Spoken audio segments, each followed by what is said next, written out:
بسم اللہ الرحمن الرحیم۔ السلام علیکم ورحمۃ اللہ وبرکاتہ۔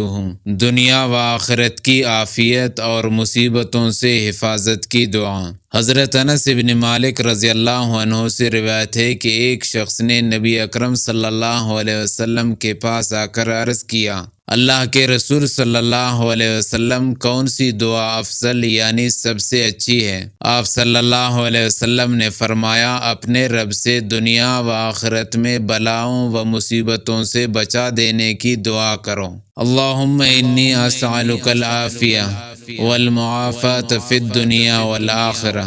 پھر آپ کے پاس وہی شخص دوسرے دن بھی آیا اور آپ سے پھر پوچھا کون سی دعا افضل ہے؟